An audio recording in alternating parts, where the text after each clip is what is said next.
Assalamualaikum warahmatullahi wabarakatuh. Kami dari kelompok 1 tugas agenda 3 yang beranggotakan Muhammad Hasbi Asidiki, Ananta Dwi Sambada, Andi Asri, Sintani Rohmatil Widyananda, Dwi Pandu Agung Wicaksono, Floriana Meidianti Wicat, Jamiat Dwi Elriono, Rafael Rapeliwun, dan Siska Desi Permana di bawah bimbingan tutor Bapak Dr. Haji Wartono SEMM MPD. Pada kesempatan kali ini akan membahas mengenai studi kasus World of Government. World of Government atau WOG adalah sebuah pendekatan penyelenggaraan pemerintahan yang menyatukan upaya-upaya kolaboratif pemerintahan dari keseluruhan sektor dalam ruang lingkup koordinasi yang lebih luas guna mencapai tujuan-tujuan pembangunan kebijakan, manajemen program dan pelayanan publik. Oleh karenanya, WOG juga dikenal sebagai pendekatan interagensi, yaitu pendekatan yang melibatkan sejumlah kelembagaan yang terkait dengan urusan-urusan yang relevan.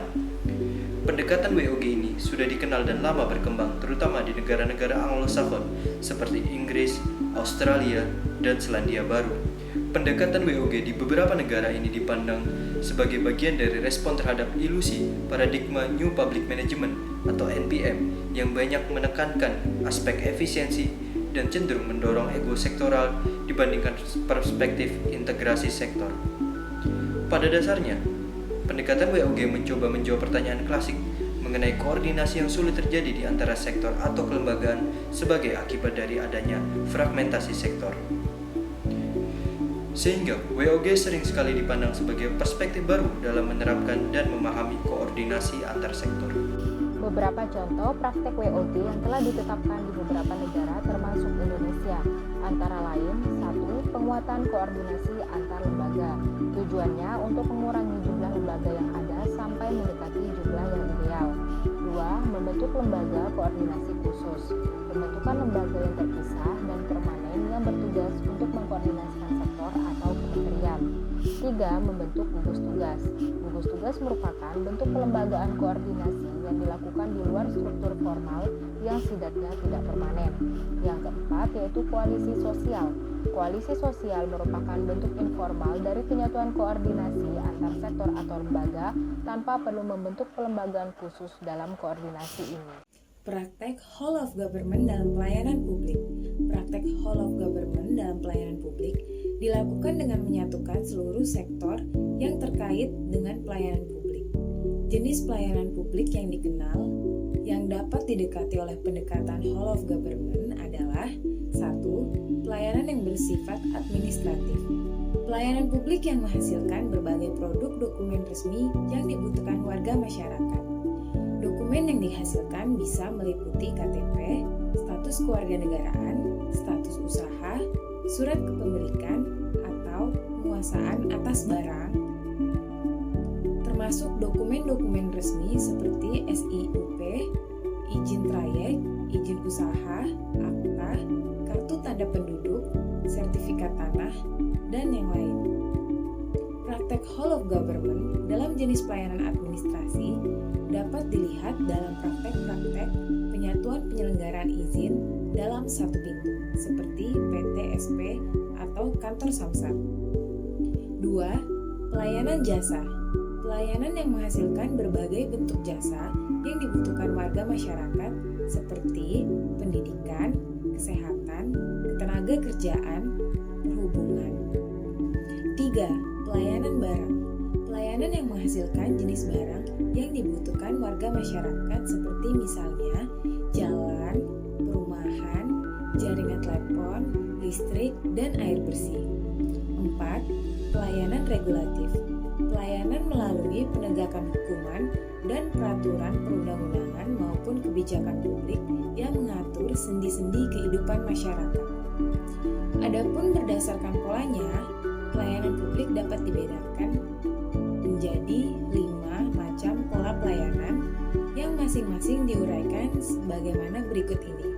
1. Pelayanan teknis fungsional.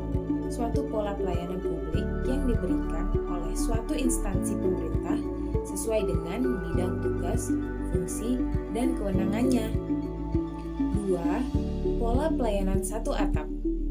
pola pelayanan yang dilakukan secara terpadu pada satu instansi pemerintah yang bersangkutan sesuai dengan kewenangan masing-masing.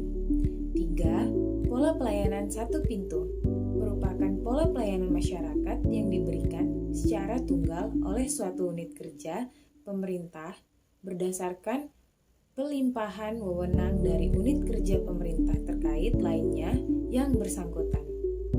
4. Pola pelayanan terpusat. Pelayanan masyarakat yang dilakukan suatu instansi pemerintah yang bertindak selaku koordinator terhadap pelayanan instansi pemerintah lainnya yang terkait dengan bidang pelayanan masyarakat yang bersangkutan. 5. Pelayanan elektronik. Pola pelayanan ini paling maju dengan menggunakan teknologi informasi dan komunikasi yang merupakan otomasi dan otomatisasi pemberian layanan yang bersifat elektronik atau online sehingga dapat menyesuaikan diri dengan keinginan dan kapasitas masyarakat pengguna. WOG dalam lingkup penyelenggaraan pemerintah daerah, di mana daerah melaksanakan pembangunan untuk peningkatan pemerataan pendapatan masyarakat, kesempatan kerja lapangan, berusaha meningkatkan akses dan kualitas pelayanan publik dan daya saing daerah. Kemudian, pemerintah daerah wajib menjamin terselenggaranya pelayanan publik berdasarkan urusan pemerintahan dan asas penyelenggaraan pelayanan, yaitu ada yang pertama, kepentingan umum, kepastian hukum, kesamaan hak, keseimbangan hak dan kewajiban, proporsional, partisipatif, persamaan perlakuan dan tidak diskriminatif, keterbukaan, akuntabilitas, fasilitas dan perlakuan khusus bagi kelompok rentan, kemudian ketepatan waktu serta kecepatan, kemudahan dan keterjangkauan. Kedua itu adanya manajemen pelayanan publik, di mana manajemen pelayanan publik sendiri itu pemerintah daerah wajib membangun manajemen pelayanan publik dengan mengacu pada asas-asas pelayanan publik, yaitu yang pertama pelaksanaan pelayanan, pengelolaan pengaduan masyarakat, pengelolaan informasi, pengawasan internal, kemudian penyuluhan kepada masyarakat, pelayanan kepada masyarakat, kemudian pelayanan konsultasi dan pelayanan publik lainnya sesuai dengan ketentuan peraturan perundang-undangan. Selanjutnya itu adalah pemerintah daerah wajib mengumumkan informasi pelayanan publik, di mana kepada masyarakat melalui media dan tempat yang dapat diakses oleh masyarakat luas. Informasi pelayanan publik tersebut dituangkan dalam bentuk maklumat pelayanan publik, yaitu adanya pemerintah daerah kepada masyarakat. Maklumat tersebut kepada masyarakat paling sedikit memuat terkait mengenai jenis pelayanan yang disediakan, kemudian syarat prosedur biaya waktu, hak dan kewajiban pemerintah daerah, serta satuan kerja atau unit kerja penanggung jawab penyelenggaraan pelayanan. Kemudian selanjutnya itu ada yang kelima, ada penyederhanaan jenis dan prosedur pelayanan publik serta pembentukan unit pelayanan terpadu satu unit atau UPTD. Kemudian daerah dapat melakukan penyederhanaan jenis dan prosedur pelayanan publik, di mana untuk meningkatkan mutu pelayanan dan daya saing daerah ditetapkan dengan Perda. Pemerintah daerah dapat memanfaatkan teknologi informasi dan komunikasi dalam penyelenggaraan pelayanan publik. Selanjutnya itu pengaduan, di mana masyarakat berhak dalam mengadukan penyelenggaraan pelayanan publik kepada pemerintah daerah, ombudsman dan atau DPRD. Pengaduan tersebut dilakukan terhadap yang pertama itu penyelenggaraan yang tidak melaksanakan kewajiban dan atau melanggar larangan sebagaimana dimaksud dalam ketentuan peraturan perundang-undangan. Kemudian kedua itu adalah pelaksanaan yang memberi pelayanan yang tidak sesuai dengan standar pelayanan sebagaimana dimaksud dalam ketentuan peraturan perundang-undangan mengenai pelayanan publik sendiri. Kemudian adanya evaluasi pelayanan publik, di mana evaluasi pelayanan publik yaitu adalah evaluasi yang dilakukan oleh Mendagri dan Gubernur sebagai wakil pemerintah pusat merupakan bagian dari evaluasi pelayanan urusan pemerintah. Kemudian hasil daripada evaluasi tersebut guna oleh pemerintah pusat untuk memberikan insentif dan disinsentif fiskal dan atau non fiskal kepada daerah. Kemudian yaitu adalah partisipasi masyarakat dalam pelayanan publik, di mana partisipasi sendiri dalam penyelenggaraan pemerintah daerah termasuk dalam penyelenggaraan pelayanan publik. Pemerintah daerah mendorong partisipasi masyarakat. Partisipasinya tersendiri ini dilakukan dalam bentuk yang pertama, konsultasi publik, musyawarah, kemitraan, penyampaian aspirasi, pengawasan, kemudian keterlibatan yang sesuai dengan ketentuan peraturan perundang-undangan yang ada.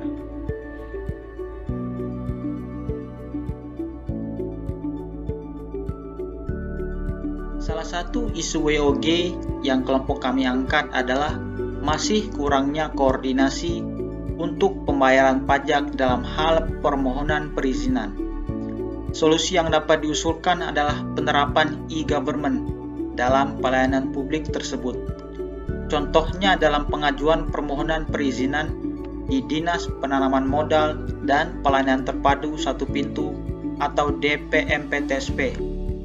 Salah satu syaratnya adalah tidak adanya tunggakan pajak pribadi atau perusahaan. Dengan adanya penerapan e-government dengan pelayanan secara elektronik, yaitu adanya integrasi antara sistem DPMPTSP dan sistem di kantor pajak, dapat memudahkan masyarakat dalam proses pengajuan perizinan tanpa harus bolak-balik, dan jika masih ada tunggakan pajak yang tercatat di sistem, wajib untuk melunasi dulu pajaknya, sehingga dapat juga meningkatkan pendapatan daerah.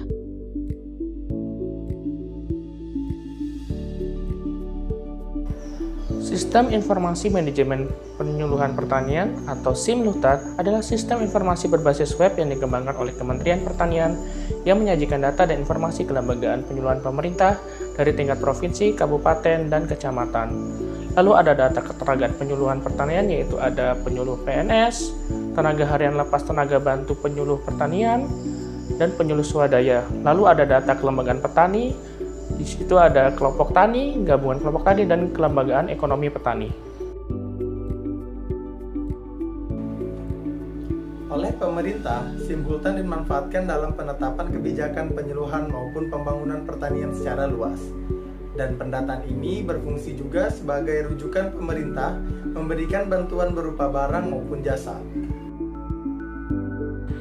Masalah didapat ialah belum optimalnya pengupdatean data-data di SIMLUTAT, sehingga fungsi yang didapat dari penggunaan SIMLUTAT belum optimal.